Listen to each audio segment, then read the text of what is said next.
one time a master and a servant, they went together on a journey, on a safar.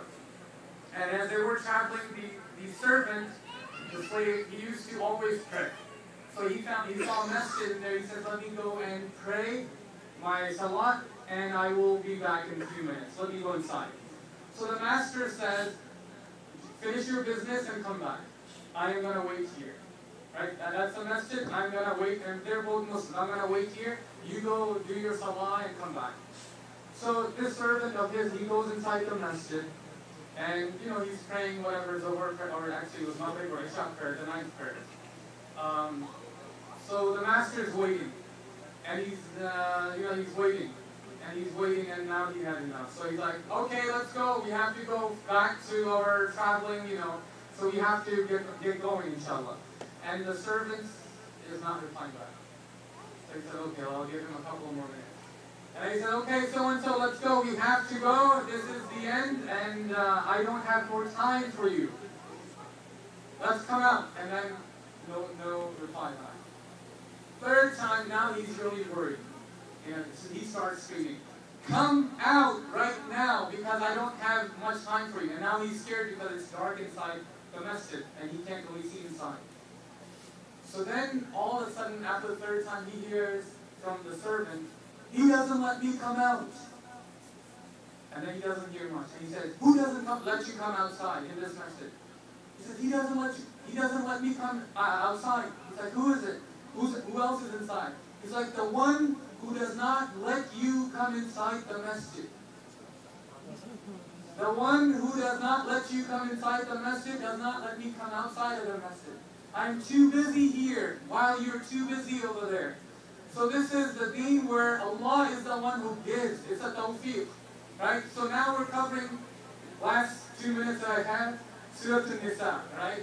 We're going from the end of Surah Al-Imran, and may Allah subhanahu wa ta'ala reward our Hufaz who are here, the young Hufaz, with energy. Allah reward. Al-Nisa simply means women, plural. And Allah subhanahu wa ta'ala in this surah, He talks about the social contract that we have with our women and with our families. And all I have to mention is that Allah Azza wa Jal, He talks about inheritance as well in this surah. These are inheritance laws that are given in detail. Allah Azza wa Jal, when He talks about people, He always talks from the perspective and from the rights of the weak ones. He always talks about orphans.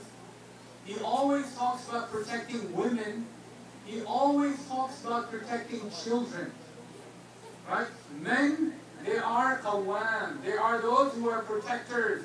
Those who are going to take care of their families. Right? This is the position that is given in the Quran. But with this, it's a responsibility. One has to make sure that I am on the right path and also my family. There is no concept of Islam that the Prophet ﷺ left his family and he went out preaching to the people. No, he also cared for his women of the house, his children, his family. First people that he invited to Islam, he said, oh, so-and-so from my family, and he said his relationship with them, he said, protect yourself from the fire.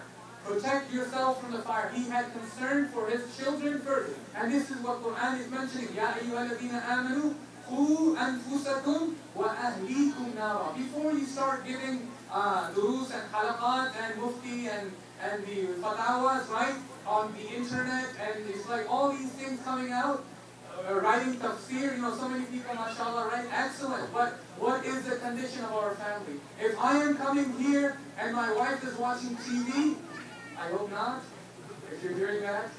If my wife is watching TV, there's something really wrong. So that's why Allah subhanahu wa ta'ala, He reminds us, He said, pay attention to your family. What about your women? Nisa. And He said, He specifically uses a word in Arabic, you will get to hear it inshallah in the recitation, mohsinat. Right? This is the beginning of the 5th juz. We're talking about 4th and 5th juz in Surah Nisa. He says mohsinat. It comes from hisn. Hisn is a fortress. Any woman who's married, Al-Quran, it talks about that woman as mohsina with a sad. Mohsina. Which means someone who is under protection. Someone who is under a fort. So someone who is being taken care of. She's like the queen of the house. You see, she lives in a palace. She lives in a castle.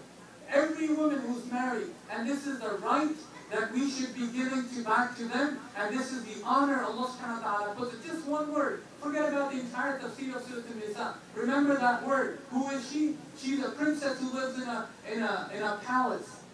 All of our wives, all of our children. This is the condition of Allah subhanahu wa ta'ala. He wants to teach us, live with them with dignity, with respect, with honor, and with the taqwa of Allah Azza wa Jalla. With this we